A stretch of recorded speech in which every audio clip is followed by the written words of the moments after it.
Ronaldinho 2003-yil Barselonaga kelib, jamoani qutqargan qahramonga aylandi. La Ligada 70 ta gol, 50 tadan ortiq assist. Ammo bu raqamlar uning o'yinini to'liq tasvirlab bera olmaydi. U har bir to'pga tekkanida muxlislar stadiondan o'rindiqlardan turib ketishar edi. Uning fintlari raqiblarni qiyin ahvolga solib qo'yishi va eng muhimi futbolni zavqi bilan o'ynashi. Bu uni La Liga tarixidagi o'chmas nomga aylantirdi. Hozir esa bizda Ispaniya ligasining top 10 butun davrdagi eng yaxshi futbolchilarni eslab chiqamiz. Jigarli, sizlardan faqatgina ikkita dona narsa so'rayman. Bittasi like bosib qo'yish, ikkinchisi esa kanalimizga obuna bo'lib qo'yish. Qarabsizki, 100 mingta bo'lishimizga juda ozgina qoldi. Keling bu videoda 700 ta like yig'amiz va yangi video yaqin kunlarda chiqadi. Bo'ldi do'stlar, endi yaxshilab o'tirib oling, yechki narsalar oling, biza boshladik.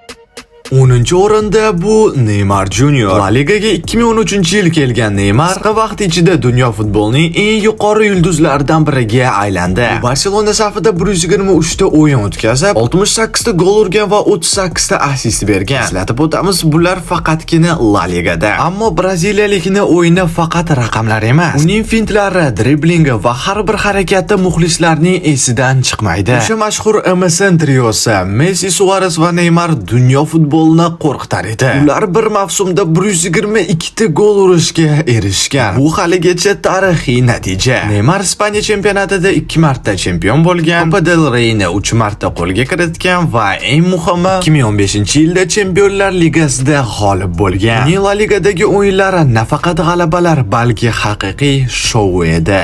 Shu bir xil payt o'tirib o'ylayman, nimaga u Barselonani tark etgan ekan deb. Ammo yaqinda bitta intervyuda mana shu savolga uni otasi javob berdi. Xo'sh, agar sizga ham nimaga Neymar rostdan ham Barselonani tark etgani qiziq bo'lsa, unda Telegram kanalimga kiring. Bu yerda shu haqida batafsil ma'lumot qoldirdim.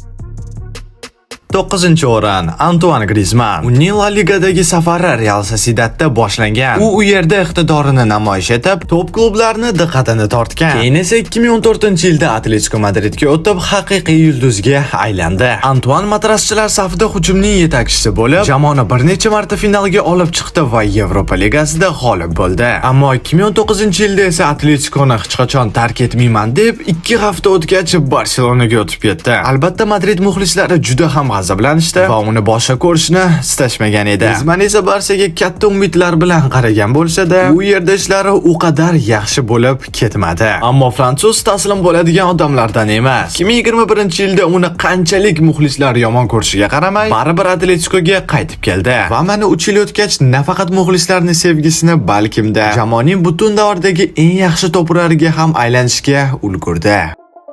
8-o'rinda Luka Modric. La Liga tarixidagi eng kuchli yarim himoyachilardan biri. 2012-yilda Real Madridga kelgan va 1 yil o'tgach jamoaning eng yomon transferi deb topilgan. Bu hazil emas. Ammo u taslim bo'lmadi va mashg'ulotlarni ko'proq qilishni boshladi. Qarabsizki, bu rostdan ham yordam berdi. Chunki keyingi 10 yillikda uni darajasiga yetgan o'yinchilar juda ham kam edi. Modric La Ligada 300 tadan ortiq o'yin o'tkazib, 26 ta gol urib, 50 tadan ko'p assist uzatgan. Uning maydondagi aniq uzatmalari va o'yinni boshqarish qobiliyati bu haqiqiy san'at. 2018-yilda Luka oltin to'pni qo'lga kiritib, Messi va Ronaldoning 10 yillik davrini to'xtatgan yagona futbolchiga aylandi. Sovrinlar haqida gapirmasa ham bo'ladi, chunki yutmagan narsasi qolmagan. 7-o'rinda bu Andres Iniesta. U ham La Ligadagi eng zo'r yarim himoyachilardan biri va Barselonaning haqiqiy ramzi. Uning butun faoliyati deyarli Barsa bilan bog'langan va bu klubda u futbolni san'at darajasiga olib chiqqan. Iniesta La Ligada 442 ta o'yin o'tkazib, 35 ta gol va 87 ta assist uzatgan. U Barselona bilan 9 marta La Liga chempioni bo'lgan. 4 ta Chempionlar Ligasida g'olib chiqqan. Uning El Clasicolardagi o'yinlari, muhim finallardagi ishtiroki va jamoa uchun qilgan ishlari hech qachon unutilmaydi. 6-chi o'rinda Xavi Hernandez. La Liga tarixidagi eng aqlli va aniq o'yinchilardan biri. Xavi bu nafaqat Barselonaning, balki butun dunyo futbolining o'yin falsafasini o'zgartirgan inson. Ispaniyalik La Ligada 505 ta o'yin o'tkazib, 58 ta gol urib, 100 tadan ko'p assist uzatgan. Lekin uning asosiy kuchli tomoni gollar emas, balkim o'yinni boshqarish qobiliyati edi. Uning har bir uzatmasi o'yinning ritmini belgilagan. Har bir harakati esa jamoa uchun juda ham muhim bo'lgan. Barselona safida Xavi 8 marta La Liga chempioni bo'lgan. Bu yerda murabbiy bo'lib yutgani hisoblanmaydi. Bu haqida boshqa videoda gaplashamiz. Iniesta bilan birga 4 marta Chempionlar Ligasini ham yutgan. Uning tiki-taka uslubidagi o'yini nafaqat muxlislarni, balki raqiblarni ham hayratga solar edi.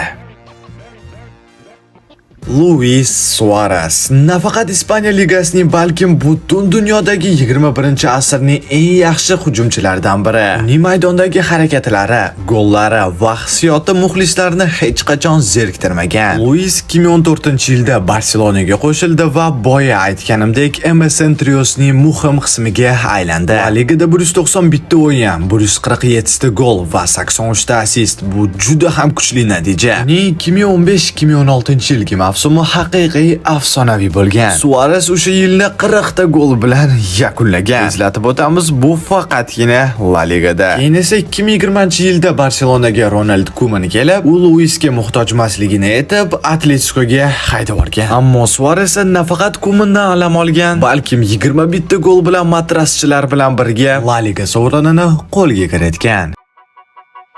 Karim Benzema La Liga tarixidagi eng barqaror va samarali hujumchi. U 2009-yilda Real Madridga kelgan va o'sha vaqtdan beri jamoaning haqiqiy afsonaviy figurasiga aylangan. Benzema Ispaniya ligasida 439 tadan ko'p o'yin o'tkazib, 238 ta gol urgan va 120 tadan ko'p assist uzatgan. Cristiano Ronaldo ketganidan keyin Karim Real Madridning yetakchisiga aylandi. 2021-22-yilgi mavsumda u 27 ta gol bilan La Liga to'purari bo'lib, Realni chempionlikka olib chiqdi. Uning o'sha mavsumdagi o'yini oltin to'pni qo'lga kiritishga sabab bo'lgan. Fransuz nafaqat hujumchi, balki haqiqiy yetakchi. Shuning uchun 4-o'rin unga tegishli. Endi esa kuchli uchlikka o'tamiz.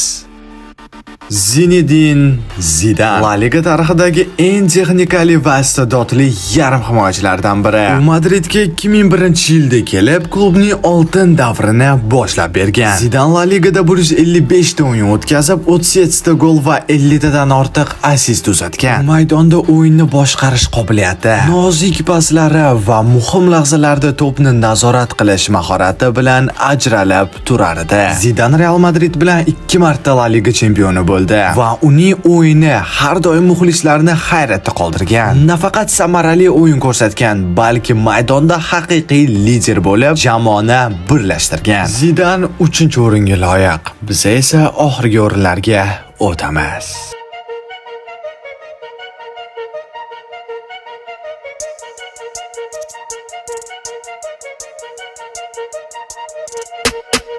Ikkinchi o'rin Cristiano Ronaldo va birinchi o'rin bu Lionel Messi. Hozir esa yaxshilab eshiting. Men Ronaldo yoki Messini muxlisi emasman. Bu ro'yxatni faqatgina faktlar bo'yicha yaratdim. Masalan, Ronaldo Real Madrid safida La Ligada 292 ta o'yin o'tkazib, 311 ta gol urgan. Albatta bu fantastik natija, ammo Messi esa 520 ta o'yin o'tkazib, 474 ta gol urgan. Farqini umid qilamanki sezasiz. Cristiano bu chempionatda albatta kamroq o'ynab ko'proq gol urgan, ammo Messi esa ko'p vaqt davomida o'ynab kelgani uchun uni statistikasi baribir ozgina yaxshiroq. Yana bir bor jahlili chiqmasligi uchun qaytaryapman. Bu faqatgina La Ligada. Hali Chempionlar Ligasi, Premier Liga va boshqa chempionatlar haqida albatta shunaqa videolar chiqaramiz. Faqatgina siz like bosib kanalimizga obuna bo'lib qo'yishingiz kerak. Bu ikki futbolchi nafaqat raqobat, balki o'zaro hurmat bilan La Liga tarixidagi o'chmas iz qoldirishdi. Sizningcha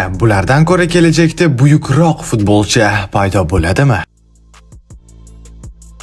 Va nihoyat do'stlar, bu video ham yakuniga yetdi. Umid qilamanki, mazza qilib tomosha qildingiz. Albatta, yana bir bor qaytaraman. Shunaqa videolar ko'proq chiqishini xohlasangiz, like bosib qo'ying. O'tgan quizda juda ham ko'p odamlar to'g'ri javobini yozdi. Albatta, bu Neymar edi. Bunisi esa sal qiyinroq bo'ladi. Sizlarga bitta yordam bersam ham mumkin. Bu o'yinchi hozirda Barselonaning bosh hujumchisi. Har doimdek kanalimizga obuna bo'lgan va birinchilar qatorida to'g'ri topganlar keyingi videoda chiqadi. Umid qilamanki, bu yiliz o'zingiz hayotingizda va jamoangiz uchun juda ham yaxshi o'tdi. Va albatta, keyingi yil bu yildan ko'ra qiziqarliroq bo'lsin deb umid qilaman. Sizlar bilan har doimdek Jonim futbolim kanali edi. Keyingi yil sizni ko'proq qiziqarliroq videolar kutadi. Hammalarga yaxshi kayfiyat tilab qo'yaman, jamoangizga faqat g'alaba tilab qo'yaman. Sog' bo'ling, salomat bo'ling.